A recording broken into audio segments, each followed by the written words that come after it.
Hi friends, ನಮಸ್ಕಾರ. ಮತ್ತೊಮ್ಮೆ ತಮಗೆಲ್ಲ ಪುಯಾಸ್ ಕಿಚನ್ಗೆ ಸ್ವಾಗತ. ಇವತ್ತು ಸೀಸನಲ್ ಸ್ಪೆಷಲ್ ಆಗಿರೋಂಥ ಹಲಸಿನ ಹಣ್ಣನ್ನ ಬಳಸಿ ಸಿಹಿಗಳಲ್ಲೇ ವಿಶೇಷವಾದಂಥ ಒಬ್ಬಟ್ಟು ಮಾಡೋದು ಹೇಗೆ ಅಂತ ನೋಡೋಣ. ಈ ಒಬ್ಬಟ್ಟು ತುಂಬಾ ಚೆನ್ನಾಗಿರುತ್ತೆ. ಹಾಗಿದ್ರೆ ಮಾಡೋದು ಹೇಗೆ ಅಂತ ನೋಡೋಣ ಬನ್ನಿ. ಇದಕ್ಕೆ ನಾನು ಮೊದಲಿಗೆ ಅರ್ಧ ಕಪ್ಪಷ್ಟು ಮೈದಾ ಹಿಟ್ಟು ತೊಗೊಂಡಿದ್ದೀನಿ. ಹಾಗೆ ಅರ್ಧ ಕಪ್ಪಷ್ಟು ಚಿರೋಟಿ ರವೆ ಅಥವಾ ಸಣ್ಣ ರವೆನ ತೊಗೊಂಡಿದ್ದೀನಿ. ಇದಕ್ಕೆ ಒಂದು ಚಿಟಿಕೆಯಷ್ಟು ಉಪ್ಪು ಹಾಕ್ಕೊಂಡಿದ್ದೀನಿ. ಕೆಲವರು ಇದಕ್ಕೆ ಉಪ್ಪು ಇಷ್ಟಪಡಲ್ಲ, ಅವ್ರು ಬೇಕಾದ್ರೆ ಸ್ಕಿಪ್ ಮಾಡ್ಕೋಬೋದು. ಹಾಗೆ ಒಂದು 1/4 ಟೀ ಸ್ಪೂನಷ್ಟು ಅರಿಶಿನ ಹಾಕ್ಕೊಂಡು ಮಿಕ್ಸ್ ಮಾಡ್ಕೊತಾ ಇದ್ದೀನಿ. ಇದು ಚೆನ್ನಾಗಿ ಮಿಕ್ಸ್ ಮಾಡ್ಕೊಂಡ್ಮೇಲೆ ಸ್ವಲ್ಪನೇ ನೀರು ಹಾಕ್ಕೊಂಡು ಇದನ್ನು ಕಲಿಸ್ಕೋಬೇಕಾಗುತ್ತೆ. ಒಂದೇ ಸರಿ ಜಾಸ್ತಿ ನೀರು ಹಾಕಿದ್ರೆ ಅದು ತೆಳುವಾದರೆ ಚೆನ್ನಾಗಿರೋದಿಲ್ಲ, ಒಬ್ಬಟ್ಟು ಹಾಕೋದಕ್ಕೆ ಹದ ಬರೋದಿಲ್ಲ. ಅದಕ್ಕೋಸ್ಕರ ಸ್ವಲ್ಪನೇ ನೀರು ಹಾಕ್ಕೊಂಡು ಕರೆಕ್ಟ್ ಕನ್ಸಿಸ್ಟೆನ್ಸಿಲಿ ಕಲಿಸ್ಕೋಬೇಕಾಗುತ್ತೆ. ಇದಕ್ಕೆ ಅರಿಶಿನ ಕೂಡ ಅಷ್ಟೇ, ಬೇಕಂದರೆ ಹಾಕ್ಕೋಬೋದು ಅಥವಾ ಸ್ಕಿಪ್ ಕೂಡ ಮಾಡ್ಕೋಬೋದು. ಆದರೆ ಅರಿಶಿನ ಹಾಕ್ಕೊಳ್ಳೋದ್ರಿಂದ ಒಳ್ಳೆ ಕಲರ್ ಬರುತ್ತೆ. ಅದಕ್ಕೋಸ್ಕರ ಈಗ ನೋಡಿ, ಇದು ಕಲಿಸ್ಕೊಂಡಿದ್ದಾಗಿದೆ. ಈ ಕನ್ಸಿಸ್ಟೆನ್ಸಿಲಿ ಕಲಿಸ್ಕೊಂಡ್ರೆ ಸಾಕಾಗುತ್ತೆ. ಬಟ್ ಆದರೆ ಇದು ಕಲಿಸೋವಾಗಲೇ ಚೆನ್ನಾಗಿ ನಾದ್ಕೊಂಡು ಕಲಿಸ್ಕೋಬೇಕು. ಈ ರೀತಿ ನಾದೋದ್ರಿಂದ ಒಬ್ಬಟ್ಟು ತುಂಬ ಸಾಫ್ಟಾಗಿ ಚೆನ್ನಾಗಿ ಬರುತ್ತೆ. ಈಗ ನೋಡಿ, ಇದು ಕಲಿಸ್ಕೊಂಡಿದ್ದಾಗಿದೆ. ಈಗ ಇದಕ್ಕೊಂದು 4 ಟೇಬಲ್ ಸ್ಪೂನಷ್ಟು ಎಣ್ಣೆ ಹಾಕ್ಕೊತಾ ಇದ್ದೀನಿ. ಈ ರೀತಿ ಎಣ್ಣೆ ಹಾಕ್ಕೊಂಡು ನಾದ್ಕೊಂಡಾಗ ಆ ಹಿಟ್ಟು ಬನ್ನಿ ಬರುತ್ತೆ. ಒಬ್ಬಟ್ಟು ಹಾಕೋದಕ್ಕೆ ತುಂಬ ಚೆನ್ನಾಗಿ ಬರುತ್ತೆ. ಈ ರೀತಿ ಎಣ್ಣೆ ಹಾಕಿ ಚೆನ್ನಾಗಿ ನಾದ್ಬಿಟ್ಟು ಇದನ್ನು ಒಂದು 2 ಗಂಟೆ ಟೈಮು ನೆನೆಯೋದಕ್ಕೆ ಇಡಬೇಕು. ಆಗ ಒಬ್ಬಟ್ಟು ಹಾಕೋದಕ್ಕೆ ಚೆನ್ನಾಗಿ ಬರುತ್ತೆ. ಇದೊಂದು 2 ಗಂಟೆ ಟೈಮ್ ನೆನೆಯಲಿ. ಅಷ್ಟೊತ್ತಿಗೆ ಹೂರ್ಣಕ್ಕೆ ಸಿದ್ಧ ಮಾಡ್ಕೊಳ್ಳೋಣ. ಇಲ್ಲಿ ನಾನು ಹಲಸಿನ ತೊಳೆನ ಬೀಜ ತೆಗೆದು ಈ ರೀತಿ ಸುಲಿದು 1 ಕಪ್ಪಷ್ಟು ಹಲಸಿನ ತೊಳೆ ತೊಗೊಂಡಿದ್ದೀನಿ. ಈಗ ಈ ಹಲಸಿನ ತೊಳೆನ ಪಕ್ಕಕ್ಕೆ ಇಟ್ಕೊಳ್ಳೋಣ. ಮೊದಲಿಗೆ ನಾನು ಇಲ್ಲಿ ಅರ್ಧ ಕಪ್ಪಷ್ಟು ಹಸಿ ಕಾಯಿ ತುರಿ ತೊಗೊಂಡಿದ್ದೀನಿ. ಈ ಹಲಸಿನ ತೊಳೆನ ಯಾವ ಕಪ್ಪಲ್ಲಿ ತೊಗೊಂಡಿದ್ದೀನೋ ಅದೇ ಕಪ್ಪಲ್ಲಿ ಅರ್ಧ ಕಪ್ಪಷ್ಟು ಕಾಯಿ ತುರಿ ತೊಗೊಂಡಿದ್ದೀನಿ. ಈ ಕಾಯಿ ತುರಿನ ಮೊದಲಿಗೆ ಮಿಕ್ಸಿ ಜಾರ್ಗೆ ಹಾಕ್ಕೊಂಡು ಪುಡಿ ಮಾಡ್ಕೊತಾ ಇದ್ದೀನಿ. ಹೀಗೆ ಪುಡಿ ಮಾಡುವಾಗ ಇದಕ್ಕೆ ನೀರು ಹಾಕ್ಕೊಳ್ತಾ ಇಲ್ಲ, ಹಾಗೆಯೇ ತರ್ತರಿಯಾಗಿ ಪುಡಿ ಮಾಡ್ಕೊತಾ ಇದ್ದೀನಿ. ಈಗ ನೋಡಿ, ಇದು ಕಾಯಿ ತುರಿ ಎಲ್ಲ ಚೆನ್ನಾಗಿ ಪುಡಿ ಆಗಿದೆ. ಈಗ ಇದಕ್ಕೆ ನಾನು ಈಗಾಗಲೇ ಬಿಡಿಸಿಟ್ಕೊಂಡಿದ್ದೀವಲ್ಲ ಹಲಸಿನ ತೊಳೆ, ಆ ಹಲಸಿನ ಹಣ್ಣನ್ನ ಹಾಕ್ಕೊತಾ ಇದ್ದೀನಿ.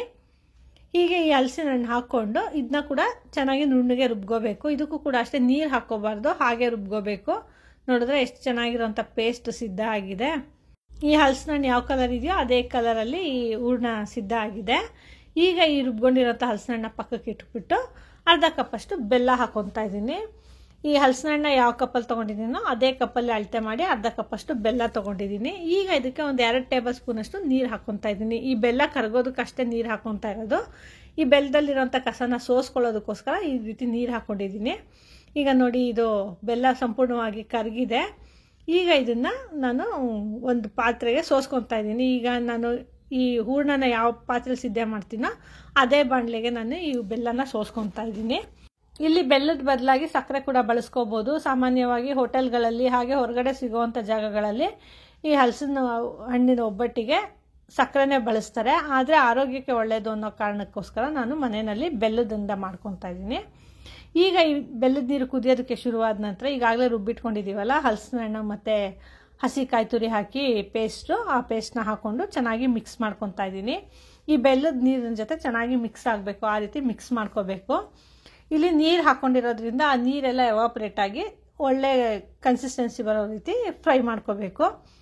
ಇದು ಸ್ವಲ್ಪ ಟೈಮ್ ಕನ್ಸ್ಯೂಮಿಂಗು, ಸ್ವಲ್ಪ ಜಾಸ್ತಿನೇ ಹೊತ್ತಾಗುತ್ತೆ. ಒಂದು 10 ನಿಮಿಷ ಆಗುತ್ತೆ. ಬಿಡ್ದಂಗೆ ಕೈ ಆಡ್ತಾ ಇರಬೇಕು. ಅಥವಾ ಟೈಮ್ ಇಲ್ಲ, ಬೇಗ ಈ ಹೂರ್ಣ ಸಿದ್ಧ ಆಗಲಿ ಅನ್ನೋರು ಒಂದು 2 ಟೇಬಲ್ ಸ್ಪೂನಷ್ಟು ಹುರ್ಗಡ್ಲೆ ಪುಡಿನ ಕೂಡ ಹಾಕ್ಕೋಬೋದು. ಈಗ ನೋಡಿ, ಇದು ಅರ್ಧದಷ್ಟು ನೀರು ಎವಾಪ್ರೇಟ್ ಆಗಿದೆ. ಈಗ ಇದಕ್ಕೆ ಒಂದು 1/4 ಟೀ ಸ್ಪೂನಷ್ಟು ಏಲಕ್ಕಿ ಪುಡಿ ಹಾಕ್ಕೊಂಡಿದ್ದೀನಿ. ಇಲ್ಲಿ ಏಲಕ್ಕಿ ಕೂಡ ಅಷ್ಟೇ ಜಾಸ್ತಿ ಹಾಕಬಾರ್ದು, ಯಾಕಂದರೆ ಇದು ಹಲಸಿನ ಹಣ್ಣಿಂದ ಒಬ್ಬಟ್ಟಾಗಿರೋದ್ರಿಂದ ಹಲಸಿನ ಹಣ್ಣಿನ ಫ್ಲೇವರ್ ಚೆನ್ನಾಗಿ ಬರಬೇಕು. ಬೇರೆ ಫ್ಲೇವರ್ಗಳು ಅಷ್ಟೊಂದು ಹೈಲೈಟ್ ಆಗಬಾರ್ದು, ಅದಕ್ಕೋಸ್ಕರ. ಈಗ ನೋಡಿ, ಇದು ಚೆನ್ನಾಗಿ ಫ್ರೈ ಮಾಡಿದ್ದಾಗಿದೆ. ನೀರೆಲ್ಲ ಚೆನ್ನಾಗಿ ಎವಾಪ್ರೇಟ್ ಆಗಿ ಒಳ್ಳೆ ಕನ್ಸಿಸ್ಟೆನ್ಸಿ ಬಂದಿದೆ ಹೂರ್ಣದ್ದು. ಈಗ ಇದು ಸ್ವಲ್ಪ ತಣ್ಣಗಾಗಲಿ. ಇದು ತಣ್ಣಗಾದ ನಂತರ ಒಬ್ಬಟ್ಟು ಹಾಕ್ಕೊಳ್ಳೋಣ. ನೋಡಿ, ಇಲ್ಲಿ ಈ ರೀತಿ ಕೈ ಒದ್ದೆ ಮಾಡ್ಕೊಂಡು ಮುಟ್ಟಿದ್ರೆ ಅದು ಕೈಗೆ ಅಂಟೋದಿಲ್ಲ, ಆಗ ಅದ ಗೊತ್ತಾಗುತ್ತೆ. ಈಗ ಇದು ನೋಡಿ, ಸಂಪೂರ್ಣವಾಗಿ ತಣ್ಣಗಾಗಿದೆ. ಈಗ ನಮಗೆ ಹೋಳಿಗೆನ ಹಾಕೋದಕ್ಕೆ ಯಾವ ಸೈಜಲ್ಲಿ ಹೋಳಿಗೆ ಹಾಕ್ತೀವೋ ಆ ಸೈಜಲ್ಲಿ ಈ ಹೂರ್ಣನ ಉಂಡೆ ಮಾಡಿ ಇಟ್ಕೊಳ್ಳೋಣ. ಆ ಹೂರ್ಣ ನೋಡಿ ಎಷ್ಟು ಸಿಲ್ಕಿ ಟೆಕ್ಸ್ಚರ್ ಇದೆ, ಆಯಿಲಿ ಥರ ಇದೆ. ಇದಕ್ಕೊಂದು ಚೂರು ಕೂಡ ತುಪ್ಪ ಅಥವಾ ಎಣ್ಣೆ ಏನೂ ಹಾಕಿಲ್ಲ, ಕೇವಲ ಹಾಕಿರೋ ತೆಂಗಿನಕಾಯಲ್ಲಿರುವಂಥ ಹಾಲಿಂದನೇ ಇದು ಒಳ್ಳೆ ಟೆಕ್ಸ್ಚರ್ ಬಂದಿದೆ. ಈ ರೀತಿ ಉಂಡೆ ಮಾಡಿಕೊಂಡು ಪಕ್ಕಕ್ಕೆ ಇಟ್ಕೊಂಡು ಈಗ ಒಬ್ಬಟ್ಟು ಹಾಕ್ಕೊಳ್ಳೋಣ. ಇಲ್ಲಿ ಒಬ್ಬಟ್ಟಿನ ಪೇಪರ್ಗೆ ಈ ರೀತಿ ಸ್ವಲ್ಪ ಎಣ್ಣೆ ಸವರ್ಕೊಂಡಿದ್ದೀನಿ. ಈಗ ನೋಡಿ ಕಲಸಿಟ್ಟಿದ್ದೀನಲ್ಲ ಕನಕ, ಆ ಕನಕನ ಒಂದ್ಸರಿ ಈ ರೀತಿ ನಾದ್ಕೊತಾ ಇದ್ದೀನಿ. ಈ ರೀತಿ ಹಾಕ್ಕೊಳ್ಳೋವಾಗ ಒಂದ್ಸರಿ ನಾದ್ಕೊಂಡು ನಂತರ ಒಂದು ನಿಂಬೆ ಹಣ್ಣಿನ ಗಾತ್ರದಷ್ಟು ಹಿಟ್ಟು ತೊಗೊಂಡಿದ್ದೀನಿ. ಈ ಹಿಟ್ಟನ್ನ ಈ ರೀತಿ ಸ್ವಲ್ಪ ಅಗಲ ಮಾಡಿ ಈಗಾಗಲೇ ಉಂಡೆ ಮಾಡಿ ಇಟ್ಕೊಂಡಿದ್ದೀವಲ್ಲ ಆ ಉಂಡೆನ ಇಟ್ಟು ಒಳಗಡೆ ಸ್ಟಫ್ ಮಾಡ್ಕೋಬೇಕು. ಈ ರೀತಿ ಸುತ್ತು ಕ್ಲೀನಾಗಿ ಕವರ್ ಆಗೋ ರೀತಿ ಸ್ಟಫ್ ಮಾಡ್ಕೋಬೇಕು. ಇದನ್ನು ಹೀಗೆ ಸ್ಟಫ್ ಮಾಡಿಕೊಂಡು ಈ ಹೋಳಿಗೆ ಹಾಕ್ಕೊಳ್ಳೋಣ. ಈ ಹೋಳಿಗೆ ಎಷ್ಟು ತೆಳುವಾಗಬೇಕೋ ಅಷ್ಟು ತೆಳುವಾಗಿ ಹಾಕ್ಕೋಬೋದು. ಇದಕ್ಕೆ ಸ್ವಲ್ಪ ಎಣ್ಣೆ ಅದ್ಕೊಂಡು ಈ ರೀತಿ ತಟ್ಕೊಂಡ್ರೆ ತೆಳುವಾಗಿರೋಂಥ ಹಲಸಿನ ಹಣ್ಣಿನ ಹೋಳಿಗೆ ಸಿದ್ಧ ಆಗುತ್ತೆ. ನೋಡಿ ಎಷ್ಟು ಸಾಫ್ಟಾಗಿದೆ. ಈ ರೀತಿ ತಟ್ತಾ ಇದ್ರೆ ಎಷ್ಟು ಚೆನ್ನಾಗಿ ಹೋಗ್ತಾ ಇದೆ ನೋಡಿದ್ರ. ಹೀಗೆ ನಮಗೆ ಯಾವ ತಿಕ್ನೆಸ್ಸಲ್ಲಿ ಬೇಕೋ ಆ ತಿಕ್ನೆಸ್ಸಲ್ಲಿ ಈ ರೀತಿ ಹೋಳಿಗೆನ ತಟ್ಕೊಂಡು ಈಗಾಗಲೇ ನಾನು ಹೆಂಚನ್ನ ಕಾಯೋದಕ್ಕೆ ಇಟ್ಕೊಂಡಿದ್ದೀನಿ. ಈ ಹೆಂಚು ಕೂಡ ಚೆನ್ನಾಗಿ ಕಾದಿದೆ. ಈಗ ಇದಕ್ಕೆ ಒಂದು ಅರ್ಧ ಟೀ ಸ್ಪೂನಷ್ಟು ಎಣ್ಣೆ ಹಾಕ್ಕೊಂಡು ಈ ಹೆಂಚಿಗೆ ಸವರ್ಕೊತಾ ಇದ್ದೀನಿ. ಇದು ಮೊದಲನೇ ಹೋಳಿಗೆಗೆ ಮಾತ್ರ ಎಣ್ಣೆ ಹಾಕ್ಕೊಂಡ್ರೆ ಸಾಕಾಗುತ್ತೆ, ನಂತರ ಹಾಗೆ ಬೇಯಿಸ್ಕೋಬೋದು. ನೋಡಿ ಇಲ್ಲಿ ಎಷ್ಟು ತೆಳುವಾಗಿ ಎಷ್ಟು ಚೆನ್ನಾಗಿದೆ. ಈಗ ಇದನ್ನು ಹೀಗೆ ಹಾಕ್ಕೊಂಡು ಈ ಪೇಪರ್ನ ತಕ್ಕೊಂಡು ಈ ಹೋಳಿಗೆನ ಮೀಡಿಯಮ್ ಫ್ಲೇಮಲ್ಲಿ ಎರಡೂ ಕಡೆ ಚೆನ್ನಾಗಿ ಬೇಯಿಸ್ಕೋಬೇಕು. ನೋಡಿದ್ರ ಎಷ್ಟು ಈಸಿಯಾಗಿ ಬಂತು. ಹಾಗೆ ಹಲಸಿನ ಹಣ್ಣಿನ ಪೀಸ್ಗಳು ಕೂಡ ನೋಡಿ ಆ ಹೋಳಿಗೆಯಲ್ಲಿ ಮಧ್ಯೆ ಎಷ್ಟು ಚೆನ್ನಾಗಿ ಕಾಣಿಸ್ತಾ ಇದೆ. ಈಗ ಇದು ಮೇಲೆಲ್ಲ ಸ್ವಲ್ಪ ಡ್ರೈ ಆದಂಗೆ ಆಗಿದೆ, ಹಾಗಾಗಿ ತಿರುವಾಕೊತಾ ಇದ್ದೀನಿ.